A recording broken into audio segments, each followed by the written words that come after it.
జమ్మూ కాశ్మీర్లోని పహల్గాం ప్రకృతి సోయగాలే కాకుండా ఆధ్యాత్మిక ప్రశాంతతను ఇస్తుంది. ఇక్కడి కాశ్మీర్ లోయలోని పురాతన ఆలయం ఒకటి సందర్శకులను అమితంగా ఆకట్టుకుంటోంది. అదే మామలేశ్వర ఆలయం. చారిత్రక ప్రాముఖ్యతను కలిగి ఉన్న ఈ ఆలయాన్ని 12వ శతాబ్దంలో రాజా జయసింహ కాలంలో నిర్మించారని ప్రతీతి. హిందువుల భక్తి కేంద్రంగా విరాజిల్లుతున్న ఈ దేవాలయంలో ఒక పీఠంతో పాటు శివలింగం నీటి బుగ్గలో కవర్ చేయబడి ఉంటుంది. అంతేకాదు ఈ శివలింగానికి దైవిక శక్తి ఉందని, కోరిన కోరికలు వెంటనే తీరుతాయని భక్తుల ప్రగాఢ విశ్వాసం. మామలేశ్వర ఆలయానికి సంబంధించిన పలు పౌరాణిక గాథలు ఉన్నాయి. ఈ ప్రదేశంలోనే గణపతి తలను పరమశివుడు ఖండించాడని కథనం.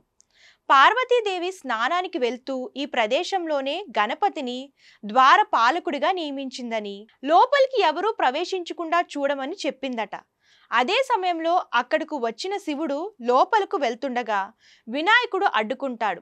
దాంతో తీవ్ర ఆగ్రహానికి గురైన పరమశివుడు వినాయకుడి తలను ఖండిస్తాడని చెబుతారు. అంతేకాదు ఆ తరువాత బాలుడికి ఏనుగు తలను అతికించిన ప్రదేశం కూడా ఇదేనని ఇక్కడి ప్రజల నమ్మకం. శివ గణపతులకు ఎంతో ప్రఖ్యాతమైన ఈ ఆలయంలో 2 ముఖాల నంది విగ్రహం దర్శనమిస్తుంది. ఇది ఇతర శివాలయాల కంటే భిన్నంగా ఉండడం విశేషం. మామలేశ్వర ఆలయాన్ని సందర్శించకుండా పహల్గాం పర్యటన అసంపూర్ణంగా పరిగణించబడుతుంది. అలాగే ఇక్కడ పార్వతీదేవి శివుని కోసం తపస్సు చేసి ఆయనను భర్తగా పొందిన ప్రాంతంగాను నమ్ముతారు.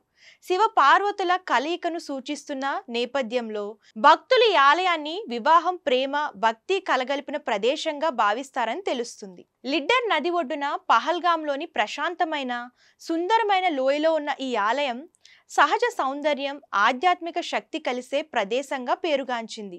అంతేకాదు ఈ గుడి కాశ్మీర్ శైలిలో పురాతన రాతి నిర్మాణంలో నిర్మించబడగా ఇందులో అందమైన రాతి శిల్పాలతో కూడిన జల్కుండ్ శివలింగం ఉన్నాయి. కాగా శ్రావణ మాసంతో పాటు మహాశివరాత్రి రోజున ఇక్కడ ప్రత్యేకమైన పూజలు, ప్రార్థనలు నిర్వహిస్తారు.